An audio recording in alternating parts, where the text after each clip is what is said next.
and welcome to Beyond Retros episode 69. Actually, 66. I just thought I'd just mess with Nathan there. He gets fixated on these numbers here. Whatever.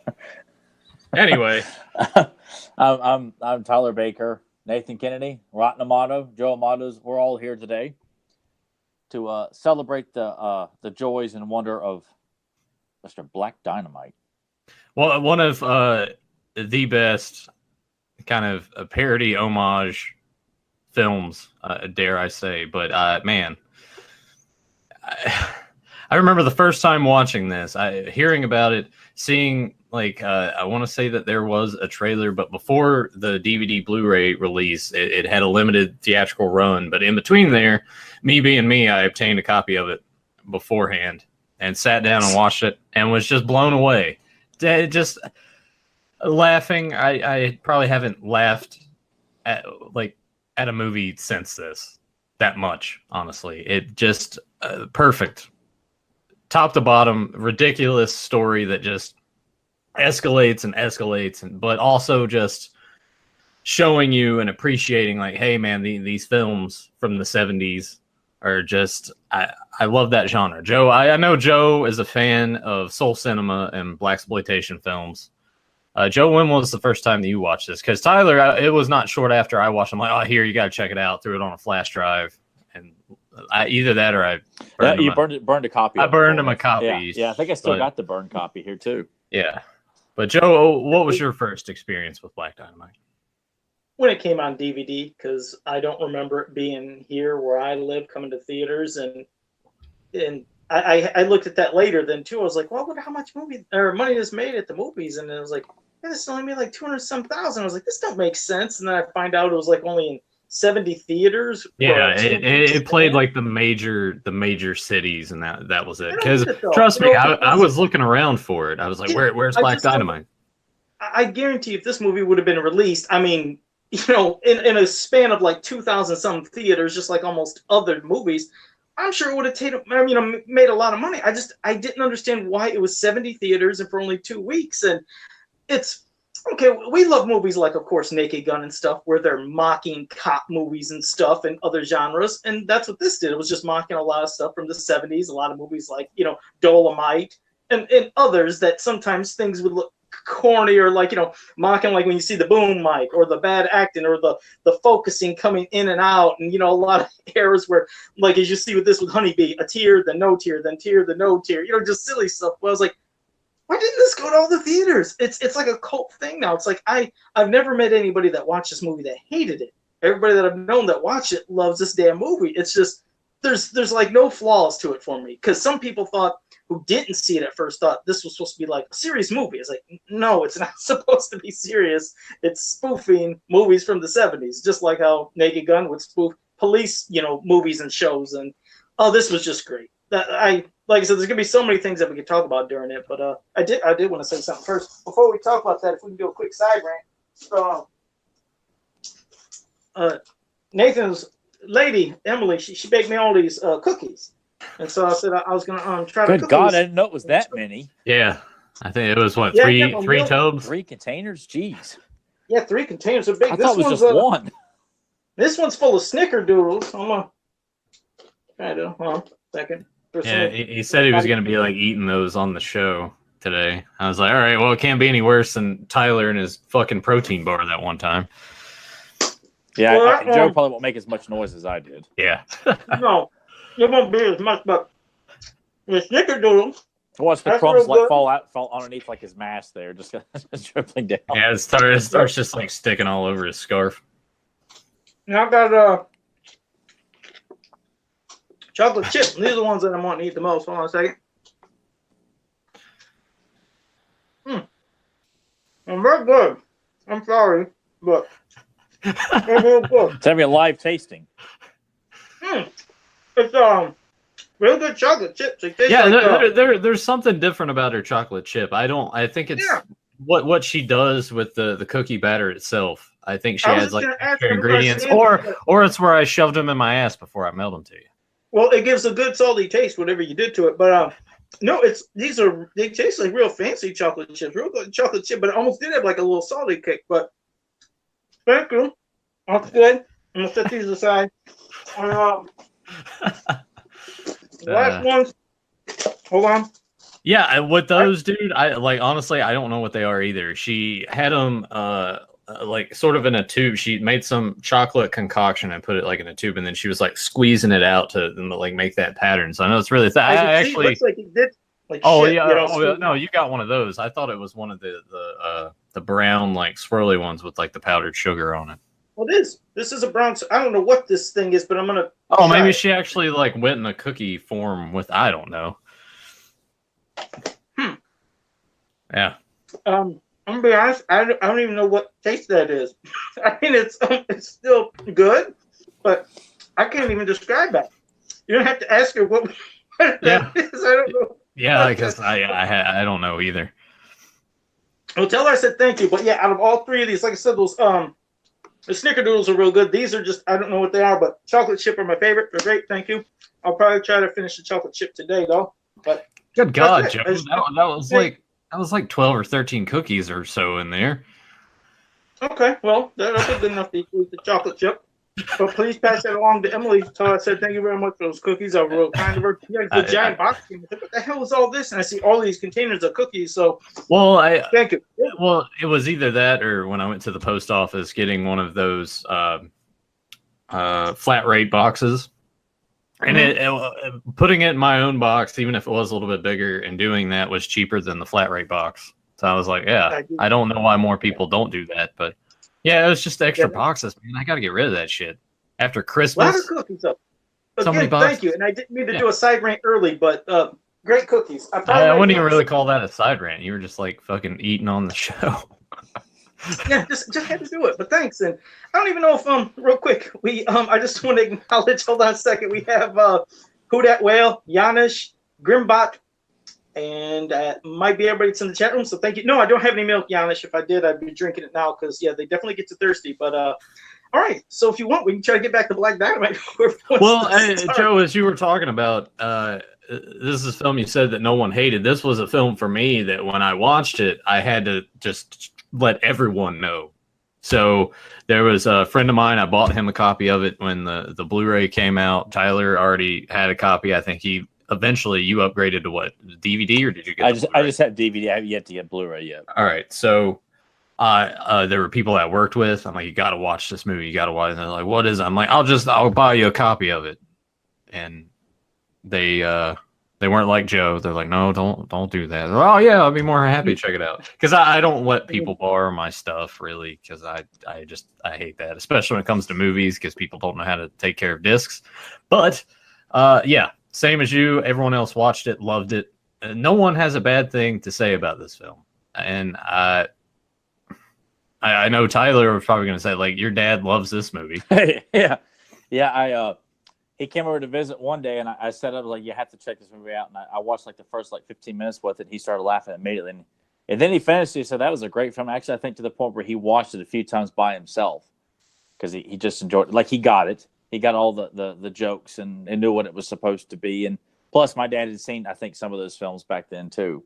Not a whole lot, or if he, but he just knew what they were going for. And I feel like there's very few people I could recommend a movie like that to that would get it. Like, my brother would get it, my dad would get it, but I couldn't probably think of too many people who might understand what the movie was trying to do. And that's probably why I felt like it was.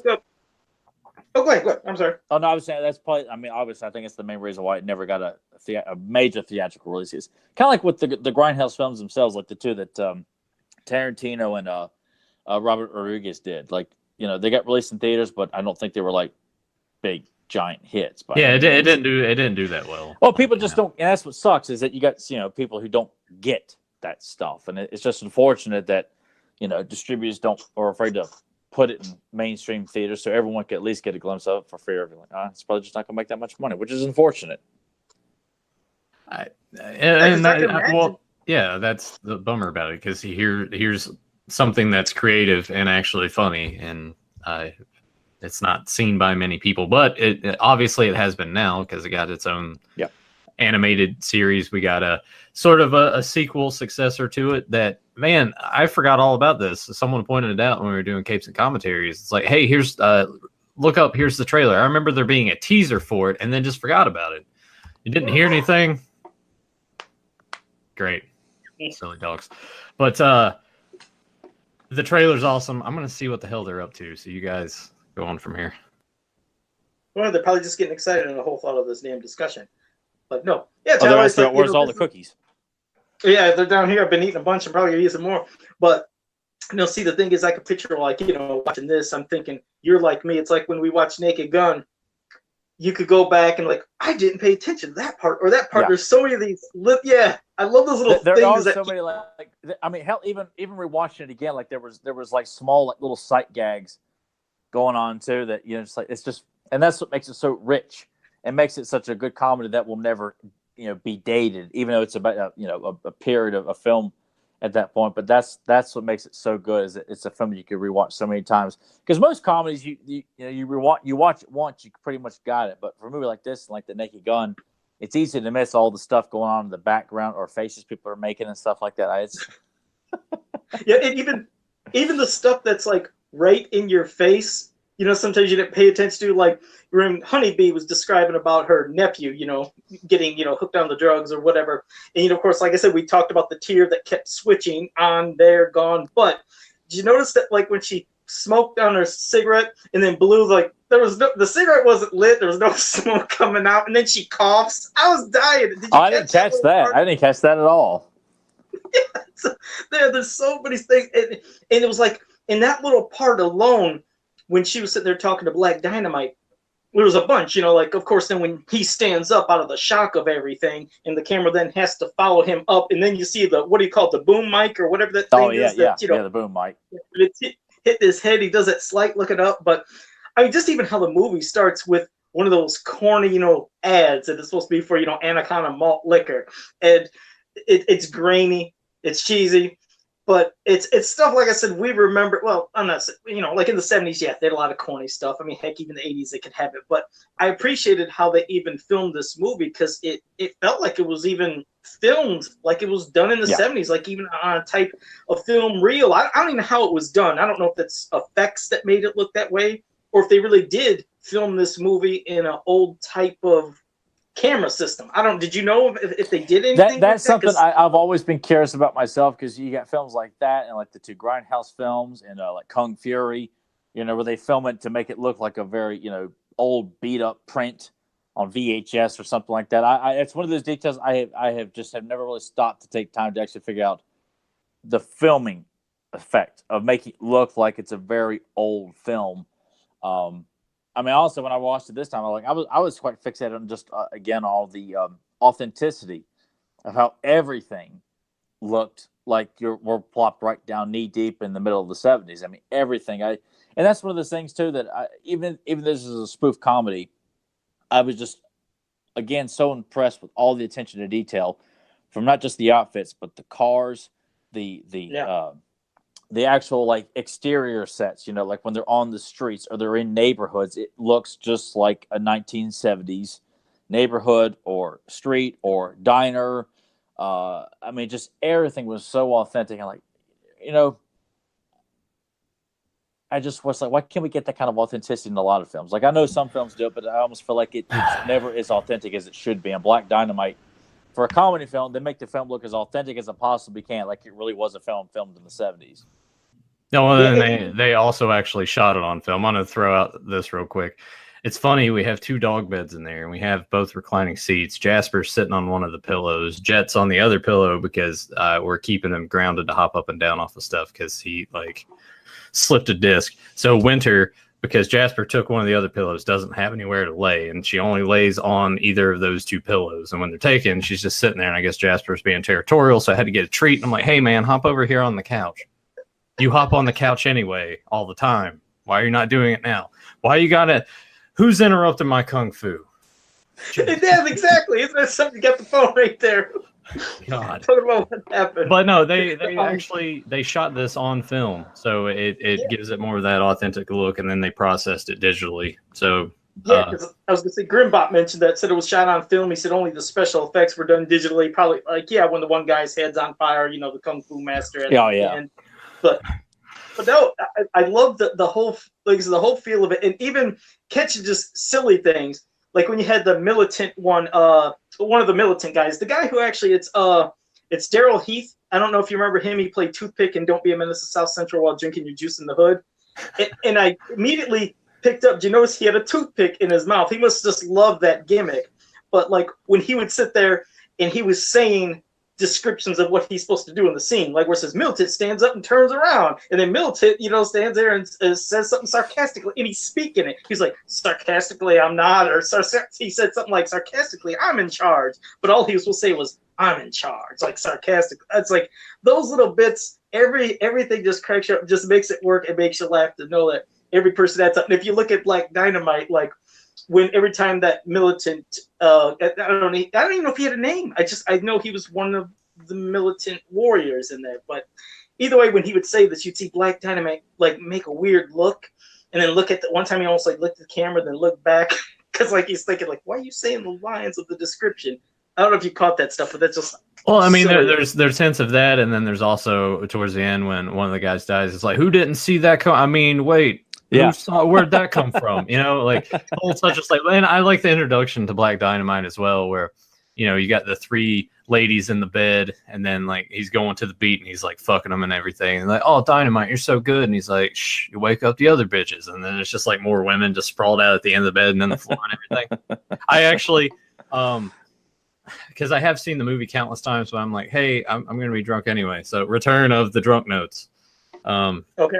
I actually pulled an Emily and fell asleep, but obviously I remember the rest of it. But I do like the part because the whole premise of this is he's wanting to clean up the streets, but also like his brother gets killed, and the whole thing was like I'm trying to remember, was it like his aunt or his grandma?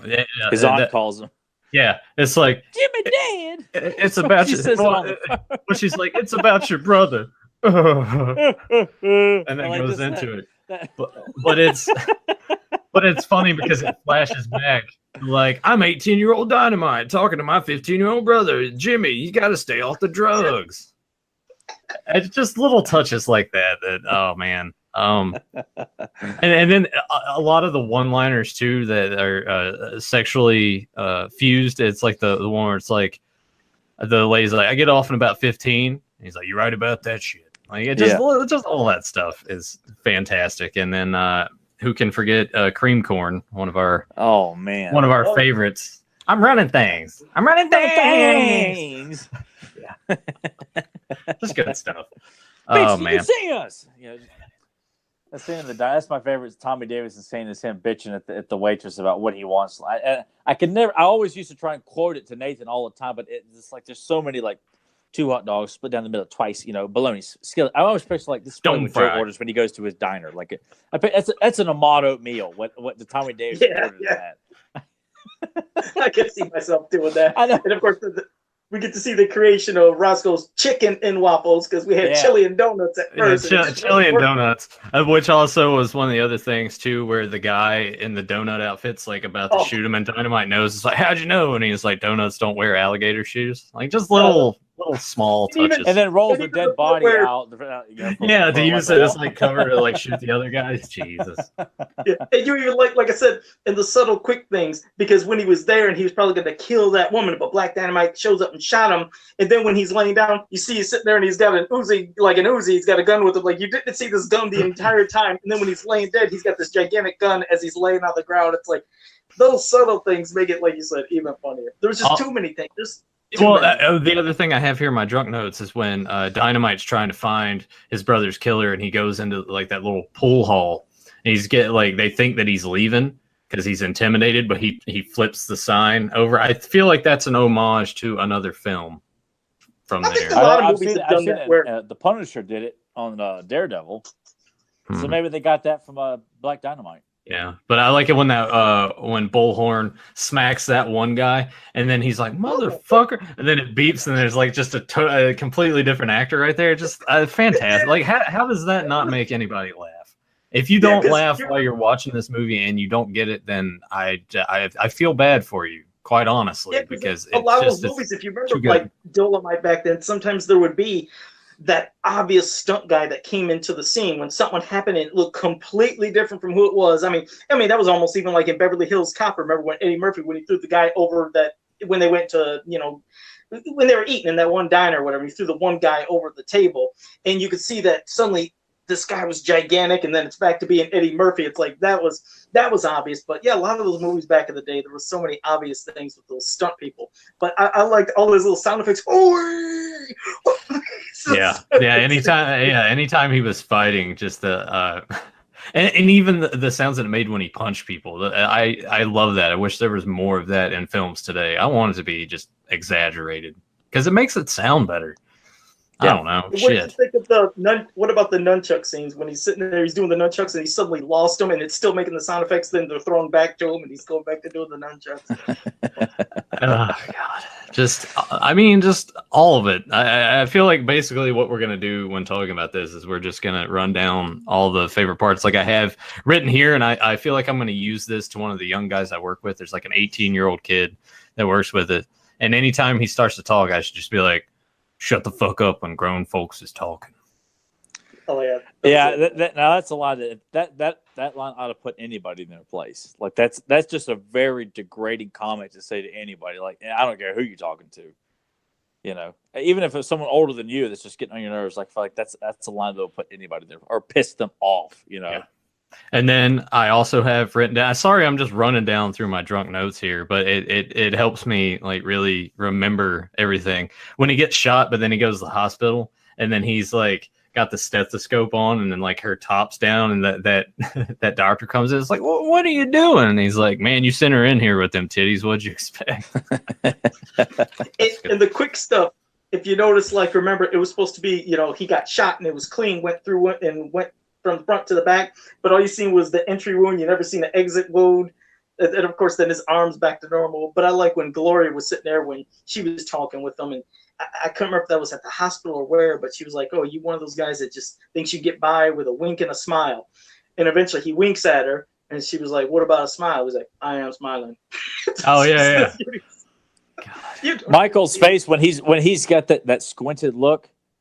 I mean, he's got that swagger, charismatic vibe. Just when he just squints those eyes, that are like right above that mustache. Like, I don't know how he does it, but it's just like he knows how to just properly, because he does it so. It just makes me laugh. Just watch him squint his eyes when he's observing something, or just thinks I'm dealing with a jive turkey here or something like that. It just his mannerisms. I mean, I was telling Nathan before, like, why hasn't this guy been cast in more? Exactly. Good films, not just, trash that makes it to the theater. It's not good. Like, this guy needs to be carrying more film as a leading man, and not just in comedy, but in action as well. Like, he's got the chops, he's got the look. He would have been a great action star. You're right. I mean, he's a real he does martial arts. He's the real deal. Life. Yeah. You can see the guy is fit, put together. He wouldn't need a stunt double. You don't even need many special effects to see some of the crazy kicks and stuff he does. This stuff is all done naturally. And yeah, he would have been a perfect action star. And you're right. It's like, what happened? It's like, why did we just get mainly Spawn and nothing really more? Well, Soldier 2. Yeah, and I mean, he had his bit part in The Dark Knight, but I'm actually sitting here looking at his filmography, and ever since Black Dynamite, pretty much everything since then, direct to video, all of it, from 2011 until now, there is a good 20, maybe a little more credits. It's just all direct to video stuff. Michael J. White should be Spawn again. Not don't have Jamie Foxx. God, let's not talk about it. Doomed. It's doomed, man. Yeah, I'm not opposed to bringing Michael Jackson because he looked the part and everything. It's just a bad script, bad dialogue, and it captured the nuts and bolts of Spawn, just executed poorly in PG-13. And Jamie Foxx's Spawn, no. Yeah, he doesn't have that look of being a leading action star to me. It's like Michael J. White should still be Spawn again. He has that look, and like I said, I don't know, in his 50s, but he's still amazingly in shape. He could still go a long ways of doing a ton of movies if they would just.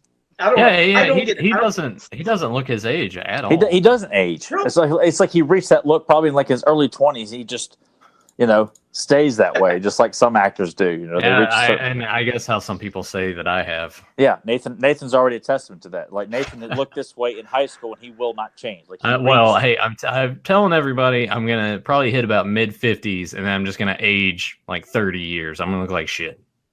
It's gonna happen. It's gonna happen. But yeah, I mean, come on, Hollywood, cast this guy in more shit.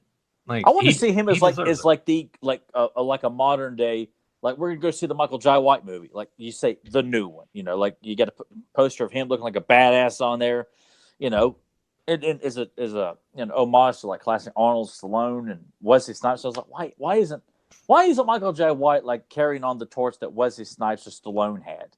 Was it really a torch from Wesley Snipes to begin with? Well, at least, you may not like all of his films, but he's got some really good ones.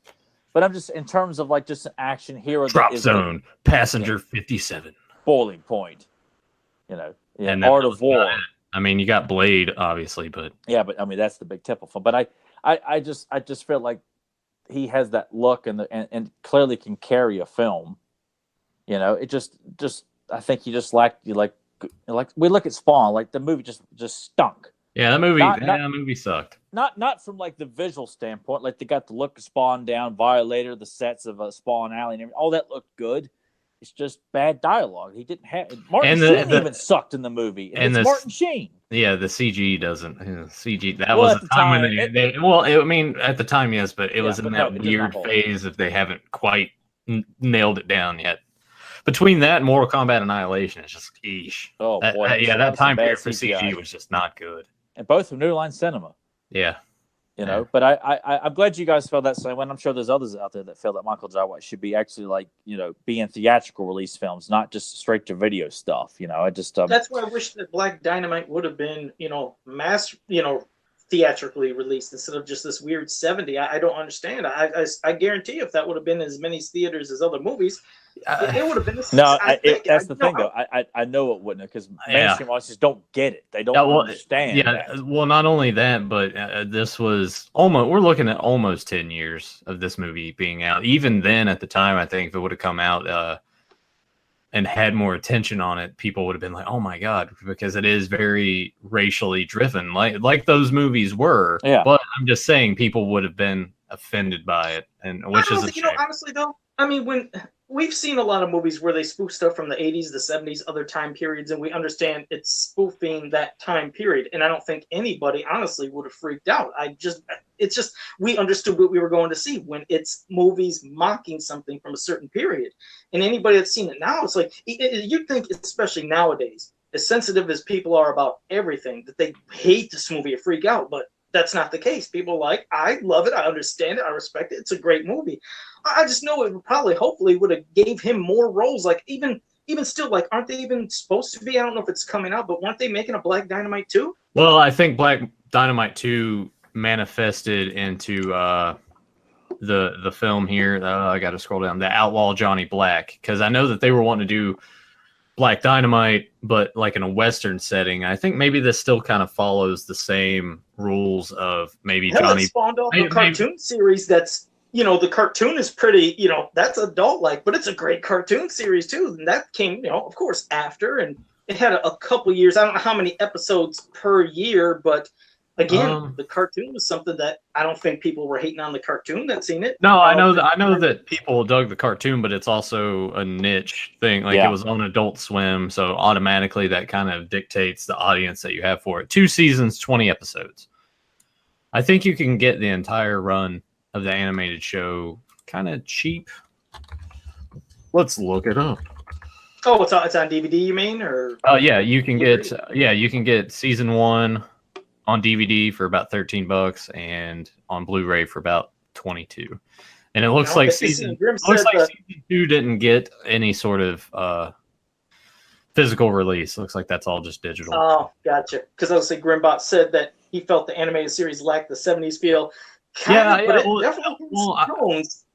watched a couple episodes of it, and the tone's there, but it was, maybe I didn't go into it with the right mindset, because to me, Black Dynamite is so good that watching that, I was just kind of Well, Michael J. White, and I think even Tommy Davidson, I think a couple people from the movie still did voices for that cartoon as well. So that was kind of cool that they had some of the voice actors. But yeah, because they definitely, if anything, the place where the one girl worked, that definitely was really offensive title, if you will. That wasn't even in Black Dynamite. Do you remember one of the places that he went into called, I don't even like saying it because it's terrible, but Massa's Chicken? It's a black girl that works at Massa's Chicken, and he wanted to know the secret recipe. Black Dynamite wanted it. She wouldn't tell him. Then they ended up having sex, and as they're having sex, she's screaming out all the rest of the ingredients to the recipe. I need to go back and rewatch. I feel like I would have a better appreciation for it now than I did then. Yeah.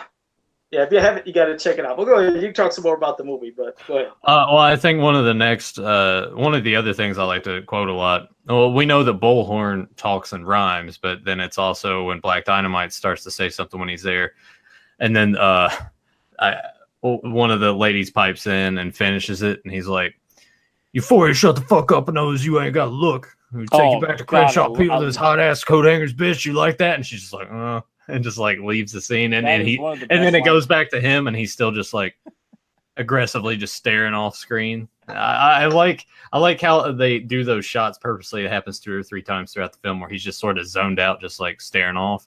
I love that. Yeah. God.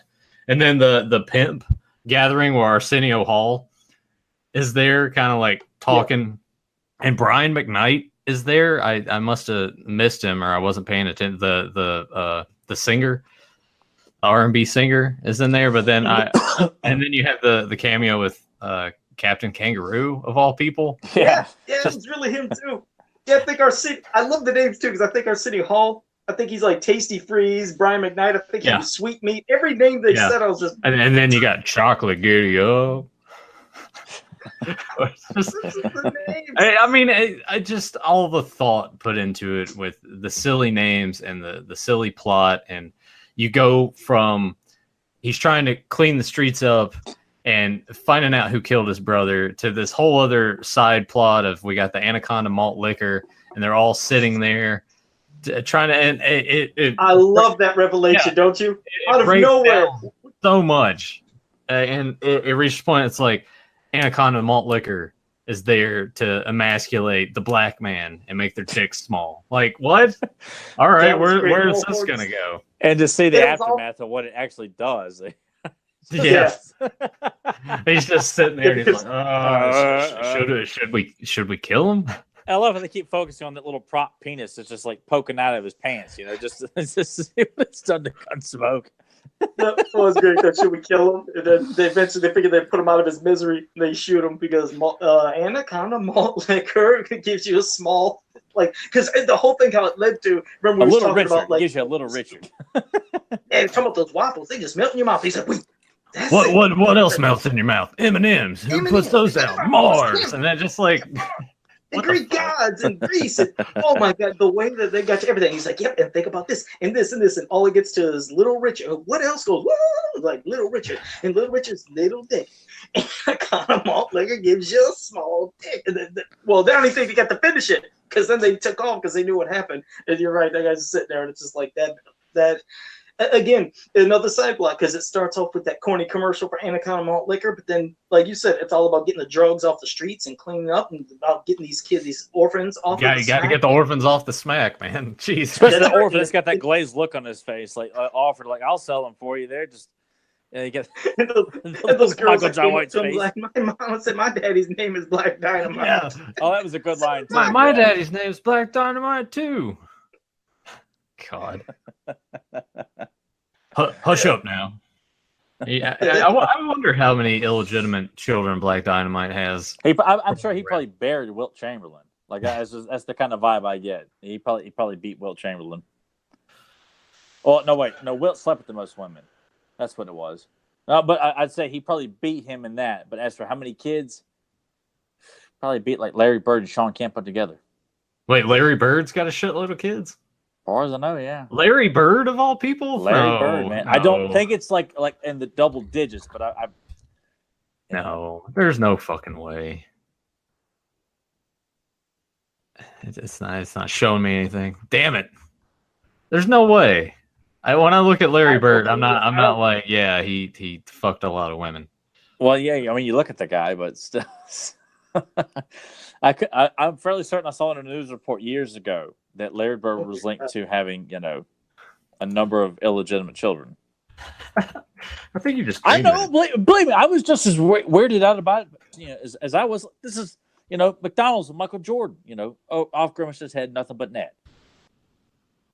Which they don't make McDonald's commercials like that anymore. No. Didn't they try to duplicate that though with LeBron and Dwight Howard? Yeah, it didn't have the same magic. It seems corny. It seems forced when they do that stuff. It just doesn't have the same magic and feel of what it was like when it was originally made. But I love when Black Dynamite when he eventually went to Kung Fu Island and when he fought Dr. Wu. It went that part where he fight Dr. Wu, and then out of nowhere through the window that boomerang comes in, cuts his hand out. Ha! He's like, I threw that shit before I walked through the door. Oh, I love that. Best line in the film. Best line in the film. Easily. Just the delivery of it too, and the laugh. Yeah. I threw that shit before I walked in the room. And then kicked him in the head. God. I imagine the cast as they're watching that scene, him leap and saying that line. I'd have been behind the camera laughing hysterically like that, just the way he says. Well, even before that, he's sitting there. He's like, "What the fuck? Go look for Black Dynamite," and then he runs into him. You job, motherfucker! While he's fucking taking his eyes out, and then tosses him in there. It's like, you told him to keep an eye out. Keep an eye on me. Yeah. I'm still thinking about this Larry Bird thing. I did find an article. Ladies love Larry Legend. The man was generously placed number 8th on Bleacher Report's 25 ugliest players in the NBA. So I'm going to keep reading this because I got to know how many kids he's got. Well, I'm not claiming I know everything, but I was fairly certain I saw because it was a report he was attached to. Yes, I did see it. I just don't know how many. I'm fairly certain the Rain Man, Sean Kemp, has got a fair amount of children. But, honestly, I'd rather not know their business anyway. I mean, yeah, it makes sense. You know what they should try, though, that I'd like to see? I've seen it, as you have before, too, where sometimes they'll just take a great, 80s movie or some cult movie and they pop it back in the theaters for a couple weekends for fun or whatever. Just see if it makes some money. I think Black Dynamite, I'd love to see it on the big screen. This is a movie I think with such a cult following and people, again, not hearing anybody that's ever hated this movie, just give it a really good theatrical run. Hell, even if, not a full one, because that ain't going to happen, but I'll give it at least a worldwide, give it at least 1,500 screens, something. Because I'm telling you, this movie would make some money. I mean, I just bet you anything this could make some money. Maybe it would spark interest in finally getting. People don't get it though. What's that? They just don't get the film though. That's the problem. It's just. I wish they would, man. Well, no. Do you remember it would have to be for one of those one night only, like how Regal Cinemas does. Like they do, satellite screens for 2 nights a week, and that's it. 2 showings a day. Do you remember Tyler, when Police Squad first came on TV? It did terrible. People just weren't, Naked Gun from the Files of Police Squad, or they just didn't get it. They were like, I don't get this movie. Then here comes the Naked Gun movies. People all of a sudden loved it, liked it, and then what did it do? It sparked interest to where they started putting that back on TV, the old episodes. I remember them putting it on TV for people who've never seen it. And then now all of a sudden people are loving it. I was like, why does it take sometimes a certain thing for people to just get it? Because like you said, sometimes people don't. For whatever reason, they just don't get the humor. I didn't think Police Squad was that good though, because when we went back and revisited it, and this is not as good as the actual movies though. Well, it was still fun though. But what I meant was those little jokes that were in there. People it was over the head. They weren't understanding, like you said, sight gags, weird things that were said. And yes, it got pushed, up a lot into the movie because obviously they could go a little further in theaters than what they could do on TV. But it made them appreciate what was in the series then. When you go back and watch, okay, I could see that now. But at one point, people they weren't getting it. They just I don't understand this humor. I don't understand what's going on. I don't know. Maybe it's just you got to be, like you said, one of those people that just gets the same. I think timing's everything too, and the general movie-going audience, and just general audience period, especially when it comes to TV. They're just sort of fickle in a way. Yes, they're easy to please, but they're also just they're afraid to accept something is unique and creative and fresh as this concept is, to throw it out to an audience that's just going to the cliche tentpole movie of the holiday season. Right. And I'm I don't sure know if I was speaking 100 miles an hour like normal, but Grimbot, I think I thought I said about Police Squad being a TV show. Yeah, I knew that because he said it's a TV show, not a movie. No, I did say it, and if I didn't, maybe it's because I speak 100 miles an hour. But yeah, I know what you mean. Go ahead, keep going. I gotta grab a cookie. I was going to say this too. We should have specified at the beginning that as of this recording, Black Dynamite is on Netflix. So if you guys have not checked it out, it's on Netflix. I highly recommend it. I mean, I'm glad that I have a physical copy of it because eventually it won't be on Netflix anymore. But check it out. Please check this movie out. It's God. I mean, after it's an hour and a half. It's not a long movie. So yeah, and it's like after they go to Kung Fu Island and get through there, most of the crew, Bullhorn gets decapitated. Yes. And Cream Corn gets it through his hands, and like him and Black Dynamite reconvene, and it's like, oh, we got to go away. This goes to the top, all the way to the tippy top, the honky house, as they call it. And I mean, that's what they call it, a honky house. So also one of my other favorite parts is Dynamite and Cream Corn are in this helicopter. He's like, all right, I'm jumping out. Cream Corn, it's up to you. And he hops out, and then Cream Corn's like, son of a bitch, because this guy pulls out a bazooka. And as Black Dynamite's like parachuting down, it has that good shot where it's just like on his face, like he's falling, and then the chopper above gets blown up, and he's like, Cream Corn, no. And clearly, no, it's like a blue screen shot. Yeah, and then it cuts to more like stock footage, and like it shows him like shooting him, and then it cuts to the guys on the grass like falling over and everything. But he infiltrates the White House because Richard Nixon is behind all of this, which is amazing to me. And then him and Nixon have a fucking nunchuck fight. That's the climax of this film. He has a fight, a nunchuck martial arts fight with the president, Richard Nixon. He pimp slaps Nixon's wife into a china cabinet, which he comes back and later apologizes for. And she's like, "Oh yeah, but I tried to shoot you. Yeah, but that's not me." I kind of like how they went back and sort of covered that up because Black Dynamite doesn't really, except for the old lady at the beginning when he kicks the door open and smacks, and she goes flying across the room. Yeah. Yeah, I mean, yeah, there was that. But, man, that was so funny. I remember my dad saw it for the first time. He busted out laughing when he kicks the door and she goes flying all the way back into her room with the dynamite. Yeah, I like that part too. And then you get like the doom dynamite, because they always did that a lot in these films. Yeah, every time they come in, they do that. When they would have that sound effect, dun, dun, dun, dun, like when they were throwing the bullet, like the revelation sound that they would do every time they would have an object or something. That part, I like when Chicago when remember he was driving the car and he's looking back at Black Dynamite, but you see him making all these turns. He's never looking forward at one point. That was a good gag. And then the car blows up before it even hits anything. Yeah, it just goes off the cliff and blows up twice. Yeah, that explosion of the car for two different parts. Yeah. God, like just even talking about this, to me, we're all laughing to ourselves. Go watch this film. It's guaranteed to make you laugh. And Michael Jai White needs to be in more movies, more legit films. Not to say what he's doing is not legit, but I just want to see the guy get a lot more recognition. I mean, he deserves it. He really does. I mean, he did play Jax in the Mortal Kombat. Yeah, with the more kind of like the more down to earth version of Mortal Kombat, which I mean, he's an intriguing choice. He looked like Jax. I like to see him play in a G.I. Joe movie set in the 80s. I want to see him play Stalker Stalker would be badass, man, if he played him. Like the Green Beret Stalker. Michael Jai White playing that in an 80s style G.I. Joe movie. Man, book that right now. With Dolph Lundgren playing Duke or General Hawk. Oh, man. Stallone playing Flint. I'm telling you, people, this is magic. This is butter. Well, I would you still want them in their ages now playing those roles? Why not? Who else can carry on with the charisma that those guys have got right now? That's The Rock. Chris Pratt, Vin Diesel. If Paul Walker was still around, I would throw him. Is Kevorkian still in service? Wow, that's a reference. I haven't heard that name in forever. Neither have I. just came to mind.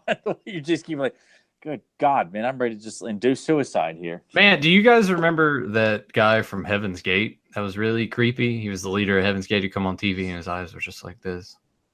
Oh, I can't remember his name off the top of my head, but man, he scared the shit out of me as a kid because my parents would just watch the news every night, and that was sort of the main topic for a few nights was just this Heaven's Gate cult that were all gonna commit suicide and ride on the comet because Haley's comet was about to come through again, and they were gonna ride that to. I don't even remember where the fuck they were going to be going. But Joe, what do you tell your followers they're going to ride?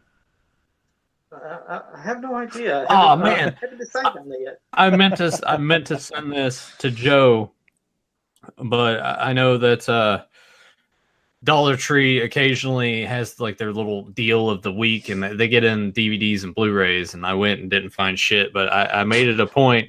I don't know if there we go. I made it a point to go by the little freezer section. It's not. Those are burritos, aren't they? Yeah, the El Monterey's, man. There we go. The XXL burritos, just for you. I went and paid. No, I didn't buy any for myself, but I went to pay my respects and give my blessings. Yeah. They're delicious. There you go. I guess that's the altar you go to is the altar of the Dollar Tree. If Joe's church was serving communion, like what would you serve as like instead of bread and like grape juice? Like would you serve like Kool-Aid and bourbon?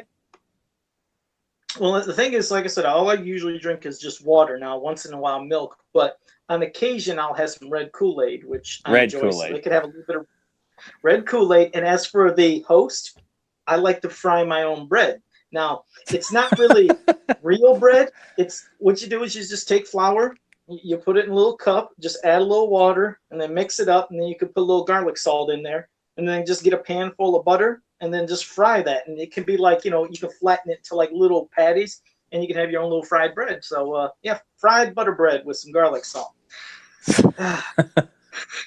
Imagine Joe's like passing this down the pews to all, is it cherry Kool-Aid? Is it strawberry Kool-Aid? Cherry Kool-Aid and fried bread. Pass it down the pews, and and Joe's up there with the mic asking for donations and everything like that. And I mean, it just I would love to see like Joe's like face photoshopped in some like like crazy evangelist or something like that. A week in Joe's town, because it's just Joe. I just feel like there's so much material just based on the stories you've shared and the cult following that you have. That like there's just I think there needs to be. Like I could see Joe in the Black Dynamite universe. I could too. He's like a buddy of Black's on the street, and like Black always goes to got to go talk to Amato down at the diner, and Joe's back there frying up some bread and serving Kool-Aid at his diner there, and he's got the mask on and everything like that. I heard word on the street he's a Black Dynamite. They're poisoning the Kool-Aid. The kids are getting poisoned with Kool-Aid. And then he's like, "Hey Joe, why you always wear that mask?" And then it flashes back to Joe being back at Vietnam, and there was some sort of like napalm explosion in his face, or an explosion of like burning hot red Kool-Aid. Just Yep, that would be an origin story for me. What's funny, real quick, when you're doing that, I like when he was talking about the kid in Vietnam, and he was like, as he laid there, the Chinese eyes. It's like the description. He's saying he's laying there flat on his face as he looked at me and said something, and then he starts talking. He's like, I don't know, it sounds like he's talking some cartoon shit or something. It's like, oh my God, this movie had too many things. Didn't he say something too about like rice patties? Was he like in reference to his legs or something? He made a lot of. I remember there was something like that. Yeah. But there's so much going on in his monologues that Michael gives in these films. Like he says he packs in so much in one little quip or speech. You're like, you have to go back and watch it multiple times to catch every single little remark that he makes. It's and I know he like worked on the screenplay and everything too. So I'd love to know like how much comes from just his mind along with his his partners on this. And that's why I would suggest, Tyler, since you do have the DVD, watch the commentary. I think there's a commentary on there. I need to actually do that myself. I need to, but I'm sure they'll explain all of it. I feel like, from what I read, it seems like a very packed commentary. There's not much dead air, and they definitely talk about the production and how everything came to pass. Because I know, just even reading here on the Wikipedia, that he came up with the idea around 2006 while he was listening to James Brown's Superbad. And he also had a lot of parties where he showed off all the other blaxploitation films from the era. So he was already just super enthralled with all this stuff and loved it to begin with. And supposedly that blue costume that he's wearing at the end from the White House is one that he used to wear at these parties. So it's basically just him and some buddies. They come up with the money and get it financed, and they just went and shot it. The budget, I think it says here, was $2.9 million, which that's dirt cheap. That's a tiny budget for something like this, especially being shot on film, because this is also at a point too where we're shifting to digital. So maybe this was the time period where maybe shooting on film was still cheaper. I don't know. Isn't it weird how that happens? It's like it's so accessible, and then they kind of move on to something else, and then the price of this skyrockets. I hate that. It's like eBay and people and their fucking figures. Prices on classic figures. Yeah, charging out the ass. God damn. $80 for a Triclops. Yeah, loose. No, hey, yeah, $85 for a Triclops, and that's loose. Now, if you want to get one in the package, well over $100. It bums me out, man. I hate that. Yeah, I didn't know that was that much. No, it sucks, Joe. It's good that you got a good majority of those guys, and you haven't missed out on too much. Yeah. Like I said, I got the early stuff, just didn't get the later, but no big deal. I can always get that some time down the line. By the way, I took Joe's advice and tried to get one of those Transformers from I was going to bring that up. Oh, yes, and I got screwed. Did you? Yes. It turns out the guy who I checked his feedback, it said it was positive. Well, I found out because I got like notification it had been shipped out and said it would be in the beginning of December. Well, I never got notification that it even arrived. I went and double checked. It arrived in California at somebody else's address. And it turns out a bunch of other customers all had the same problem. This guy was getting their money and sending him a package to another random address in the States. Did you at least, though, like I said, with buyer protection on eBay, they'll get your money back. Did you get your money back? I have not got my money back, and the guy's gone. I mean, damn.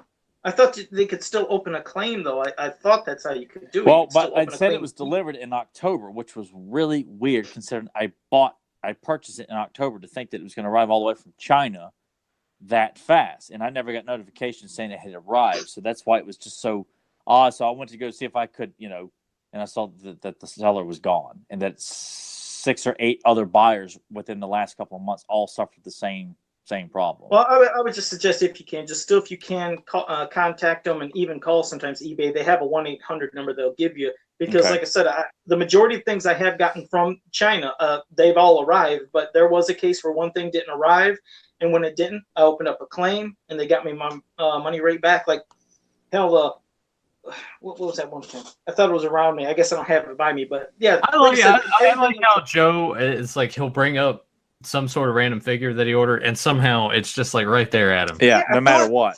It's like he plans it this way. He was anticipating this conversation. No, really, it's just half the time the stuff is. But oh wait, hold on. He's like chasing it around the room or something like that. It was this It was a while back. I got this one Batman statue. It was a black and white. And it just didn't have the special box or anything. And I got this from, China. I just knew there was one of the ones from China that was around me. Got this, so got that, and that was a good deal compared to getting it in the box and all the expensive prices. Hey, I want to show one quick thing, not super special, but I went back to Hot Topic, and I had like some Hot Topic cash, like about $5 worth, and I was able to get a keychain that was blind bagged in a bag. I was going to say blind bag in a box, but it was blind bag. I got it for $2, and all I did was I grabbed it because I was like, man, I hope I get this particular one. So I grabbed the first one, And then I grabbed another one, and I was like, this feels heavier. And by looking at the back of the package, I was like, he's got to be the heaviest one. And you couldn't feel, because it was blocked with cardboard. I actually got Sackhead Jason. That's all I wanted. Hidden there, I was like, hot damn. So I got a Sackhead Jason, and it was the heaviest one. So if you go to Hot Topic Joe, anywhere, how many phone numbers did you get while you were there? I'm telling you, man, you go talk to them girls over at Hot Topic. They're some of the nicest people. It's just, I don't think half the time when you go to stores, people don't like interacting with anybody. It's usually just like, okay, here you go. All right, have a nice day. Or don't even say that and take your stuff and leave. But interacting with people, I think they're shocked because normally most people that work at stores probably just used to oh, what am I doing typing? They barely even fucking type. I'm sorry, texting. They don't do actual talking face to face. When you talk face to face, boy, you can really get some stuff. I mean, interesting talks. I mean, you know what I mean? So, yeah. No, Joe, I don't know what you mean. You care to elaborate further? I'm telling you, you go to some of these places and you talk, you'd be surprised what happens in return. So all they ever want to do is force their deals on you. Hey, by the way, you get bombarded with every person. Really? Hey, by the way, our T-shirts are buy two get one free. Every time you have to go into Hot Topic, they're not asking how you doing. Can we help you? It's like, hey, by the way, T-shirts, keychains, guitar picks. I go in there and I'm somebody, as you know, I just love talking. Tyler, hell, you love talking too. But when I go in there, I immediately ask for something half the time before they can say, how you doing? Or welcome to Hot Topic. And then when I do that, I start expanding on it. Whether, I'm talking like, yeah, well, see, I make action figures for a living. I do these customs. I do this. And then I start talking about other things. Oh, you like this? And then it just, boom, spawns into conversation. So I've never had them say, here, you can buy two T-shirts and get one free. I've never had any of these experiences. I think this must be one of your fronts, Joe. Like, this is one of your fronts for the syndicate that you run as well. So they're all aware of, like, mob boss Amato comes in with his scarf around his neck like an Italian, drug dealer. Just walks around, and they're all super nice because they know who you are. Like, they all tap each other on the nose. Here he comes. Well, I just figure when he's having these conversations with him, I imagine just it cuts 10 minutes later, and he's making out with one of the employees in the dressing rooms. I'm just saying, just the way you can engage in conversations with people face to face, it's pretty good. That's all I'm saying. Just don't do the typical just walk in, get your stuff, leave. Just sometimes you just engage, give a little eye contact. You'd be surprised. People do want to talk at times. I think sometimes. Oh yeah, I mean that's happened to me before too at Hot Topic. I would go in and there would be a girl in there, and she would hit me with the deals and everything, but I would be looking at something. She'd be like, "Oh yeah, blah blah blah, this and this." I'm like, "Oh yeah," and I can see how conversations would ebb and flow like that. Yeah, that don't happen to me in there. Well, what's wrong with me? That's because Joe and I are good-looking dudes, and you come in there, bowling China shop, knocking shit over with your big ass arms and everything, and they're like, "Great, now I'm gonna have to clean this up." So I'm being discriminated against because of my big size. I'm being discriminated against. Yeah, exactly. I'll have you know, I'll be taking it to the masses. I want to. You guys have to give like a public apology and everything, and I'll have like a lawsuit against like Hot Topic and everything. No, I'll just be like, look at the guy. You know what I think? A lot of times when I see when you go into places, sometimes I think people always, unfortunately, want to expect the worst out of everybody. And sometimes people just don't like talking in general, maybe just engaging in any conversation. It just maybe makes them feel uncomfortable. You go in some places, they don't like looking at you in the eyes. And even customers don't even like talking to people. Like, hell, I see customers half time, they go up, they put something up there to buy, and as they're buying the stuff, they're texting or they're on the phone. They're not even acknowledging the person behind the counter. I don't know, there's just maybe something that's been created between customers and just the customers and the employees that just make people not want to talk to each other. Well, here, I'll give you a good employee customer interaction. I actually went to a pawn shop yesterday, and I go in there. I'm like, I want to look around at the Blu-rays, see if I can find anything really cheap. And there's this guy over there at the CDs. There's a bunch of CDs in the floor. I was like, all right. And I hope this guy works there. I really do. He didn't have like a name tag. They don't really wear name tags or anything at this pawn shop. CDs are on the floor, and he's like, "Hey, how are you?" I'm like, "I'm good. How are you?" He's like, "Yeah, I'm organizing all these CDs. I got all the country ones up here, and then I got all my mixed shit down here. Like your rap and everything. Trying to get all the Sheryl Crows together." I was like, "All right." And then he's like, you know who Sheryl Crow was married to? I was like, Lance Armstrong. He was like, no, man, Kid Rock. And I was like, well, that's unfortunate. And then he was like, yeah, man, I love to pound the meat off her bones. I was like, huh? I just want to look at the fucking. I want to look at the movies, man. That's all I want to do. I want to look at the movies. Guy can't let you leave the store without telling you who he wants to bang in the country world. Well, then he picks up another CD. He's like, hey, you know who this is? And it was Selena. You remember the singer? She got shot by her man. Yeah. So he's like, yeah, you remember her, right? And I was like, yeah, she. I was like, well, I was like, that, it was back in the 90s. She got shot and everything. He's like, yeah, well, I was around then. I was like, yeah, so was I. Like, I don't know what this guy was on. But and he went into that. And eventually he just kind of left me alone. But I'm like, well, what the fuck? Like, just. So, Joe, that is why I don't try to talk to employees. That's why I'm glad self-checkouts exist. And I can just go through there, buy my shit. I don't have to talk to anybody. But if I'm in that situation where I have to, then I know how to. I'll look them in the eye. We'll talk. But I do understand. There's certain places, at some of those flea markets, I've gotten that a lot when I would go looking for He-Man figures. And when I'd go looking for He-Man figures, and I'd go to each little section that might have something, I always get a guy say, no, I don't have any He-Man figures, but I have some of these Tonka trucks and some of these little buildy figures. And I was like, what's a buildy figure? And there's some, like, I don't know if it's something called Bob or whatever, but Bob the Builder? Then maybe that's it. But they're always showing me Tonka trucks. I was like, no, I was looking for He-Man figures. Oh, okay. Well, just remember, I got some of these stuff over here if you want. I was like, okay. It's like, it has nothing to do with it. I even had a guy trying to sell me hammers and screwdrivers when I said, I'm looking for He-Man figures. And he's telling me about screwdrivers and hammers. I'm like, God, what are you not hearing? So you're right. You just want to get away. It's like, okay, this guy is never going to understand what I'm talking about. God, I feel like an alien when I go into these places. That's why it's rare when one thing shows up. I'm like, oh my God, where did this mysterious piece come from? Because there's never anything at those flea markets. Yeah, well, flea markets for us have been just dry for years. Yeah. I haven't found anything, but it is funny when I would look for video games. And I would ask people for video games. It was like, oh, them Nintendo tapes. I don't know why they would call NES games tapes. I never understood that. I still don't. Like you don't rewind them. You don't fast forward them. You just put them into your game console and play them. They're not a fucking tape. There's no tape in there. Well, for some of them that are that old, it might remind them of 8-track tapes that I guess put in. So, I mean, yeah, it's like Atari tapes. They used to call Atari tapes, not cartridges or games. I'd always hear the Atari tapes. It's like, there's not Atari tapes. These are game cartridges. But yeah, Nintendo. I'm like, what? Nintendo. Didn't heard that one.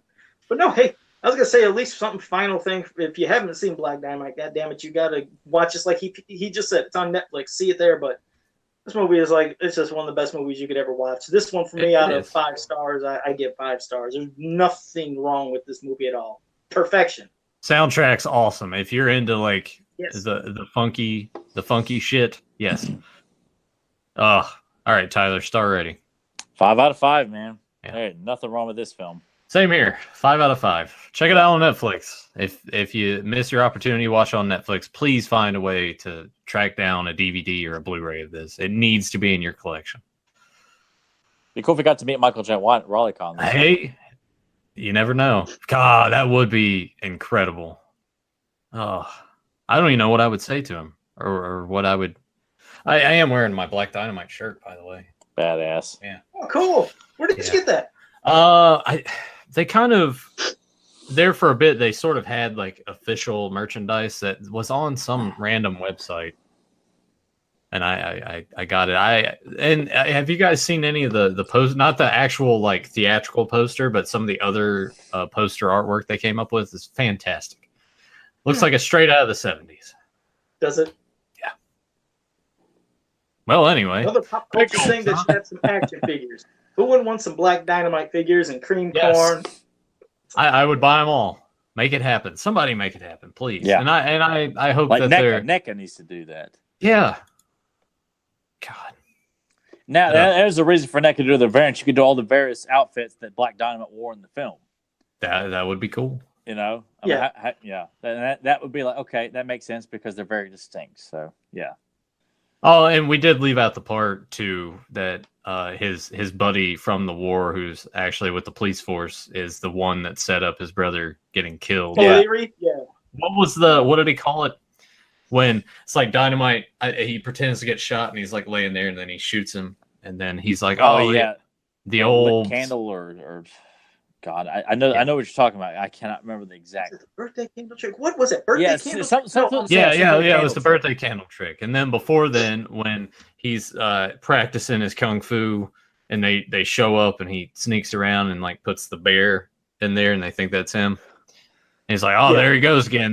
That's how he saved my ass in Nam. God.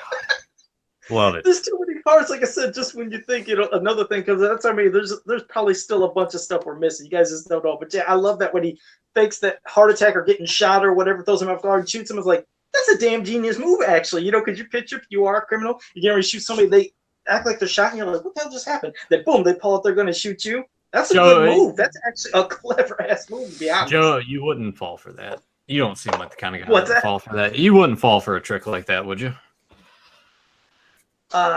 Sure. Yeah, maybe I would. I don't know. That was. I feel like Joe's still like, because he keeps glancing off to the side. I think he just keeps thinking about those cookies. Yeah. Well, not really, but kind of. Yes. Because they're going to be done by tonight's episode of Fans of Power. Because I have milk downstairs. Chocolate smear stains all over the Modulite mask. That's right. You're going to see just, chocolate and just milk dripping. It's just going to be all residue. I'm going to leave it. Yeah, the chocolate chip cookies will be done first. Then tomorrow I'll finish the snickerdoodles. Then the other things, I'll finish those too. I just don't know what the hell they are. Like I said, don't have Emily I don't know. I'll ask her. I'll make sure to ask her. I'll have an answer for you. I'm not saying they're bad. I just don't know what I'm Was it eating. chocolate butter cookies? Maybe that's what it was. Yeah, because she said she made chocolate butter cookies. What's the thought? I never heard of that before. I don't know. She just finds all these recipes and she's like, I'm gonna make this. It's like don't know the taste. I'll have to try them myself because I haven't eaten. It's still good. It's just I can't. That's like Joe's way though, kind of just being like, it's not that good. Yeah. No, it's like I just can't describe it. I'm eating them though, so don't have her thinking I want to eat. Oh, I know it, dude. You'll definitely eat them. We know you'll do that. Well, Joe was he's also gonna mail me a bottle of that hot sauce that he keeps talking about. Oh. And wait. The Toasty Pony has joined us live in the chat room. Please, there you go, Joe. Go ahead and throw that out there. I don't know how long she's been listening, but ask her what those cookies are. I don't know how long you've been here, but first I want to tell you that all these cookies, thank you so much, are great. I ate a bunch of the chocolate chip already live. I had one of the snickerdoodles, and those are good too. I had one of these. I just don't know what I'm eating. I'm not saying it's bad. I just don't understand the taste. I'll still finish them. But what the hell are these? And what kind of flavor is it? So I just don't know. But they're not bad, so don't get mad at me. But I love those chocolate chips. the chocolate chips from them cookies. They almost seem like there's a salt taste. It's real good. I'm telling you, man. That's my ass residue. Yeah, tell me. Yeah, well, it's good salty ass residue, man. But just to let you know, whatever you did to those chocolate chip cookies, it has a unique taste. I love it, and I love the snickerdoodles. I just don't know these black swirly things. I don't know what it is, but if you could let me know what they are, thanks a lot. And yes, I'm gonna tomorrow. I'm gonna probably send it out or Tuesday. I'm gonna send Nathan and Emily a bottle of a hot sauce I like. Just to let you know, it's not the hottest hot sauce in the world, so I'm not claiming, hey, I'm sending them to something that's going to kill them. But I just want to see them both live, have a little dab of that, like on a cracker or a Dorito or something. On a cracker? Why the fuck would I put hot sauce on a cracker? I don't know. I thought it would help you in case it would be too hot, like maybe the cracker would... Okay, well, if you're going to go all out, put it on something. I want to see you and Emily both do it live and see if it bugs you a lot. Oh, well, I'll do it on the episode of Beyond Retro Arcade because you're always in the chat for that. Emily says they're chocolate spritz cookies. It's similar to sugar cookie. All right, chocolate spritz cookie similar to a sugar cookie. Thank you. I just couldn't taste the chocolate. But no, you're not going to do that on the Retro Arcade. You got to do this on Beyond Retro, or you got to be on Fans of Power. You and Emily got to do that. We got to see this to a bigger mass audience. All right. All right. Well, that depends on like her work schedule, and if they still have her working Sundays. She's working right now, so we'll see. Well, but would she be home by 9 o'clock at night on Sundays? Maybe depends. Who knows? All right. Well, if she is next week, then we'll see you guys doing it next week. All right. Yeah, I'll put it on a cracker. That's you put it on a Dorito. Weird, Joe. I don't know. Like, I'll have to find something good to put the hot sauce on. Maybe we can get like some boneless buffalo wings with no sauce on them, and I'll put the hot sauce on that or something. Okay. All right. There you go. There we go. All right. 5 stars all around. Everyone check it Yes. out. It's on Netflix. Any other final thoughts on Black Dynamite or anything else before we wrap this up? I can't think of nothing. It was perfection. Yeah, I can't think of anything else to add to it that we either hadn't already said or someone hasn't already said already.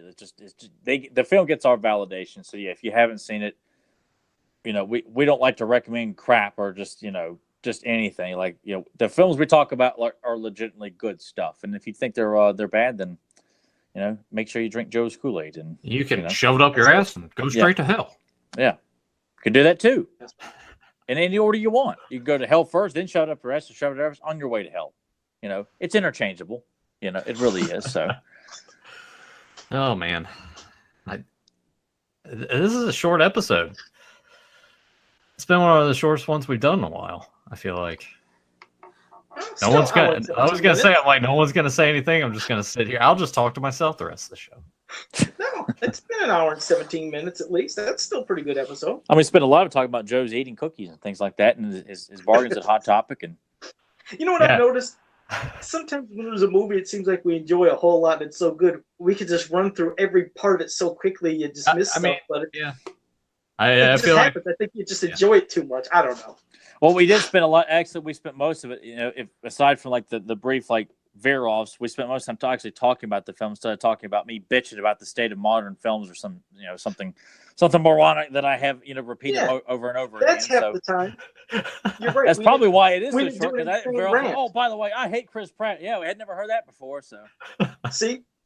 No, it's true. Half the time it might be like 20 minutes to 40 minutes of a crazy rant, and we didn't really do that. So yeah. Well, I think it still went good. The drunk notes help. The drunk notes came through again. They did. Yeah. I'll just have to. So how you want to wrap us up, Nathan? Well, I guess thank you guys that popped in the chat live. It's always a pleasure having you guys here every week. And to those of you that catch us after the fact, make sure you subscribe and ring the bell so you get notified when we go live or when new videos are posted, especially with Beyond Retro Arcade. Did quite a bit of that this week. Joe has disappeared. He's got to go. I just had to set my Jason up. He's got to get some milk or something. But check out the links down below. Hit Joe up for a custom buy his t-shirts. Check out Fans of Power, the He-Man and the Master Universe podcast, hosted by Joe Amato and Tyler Baker.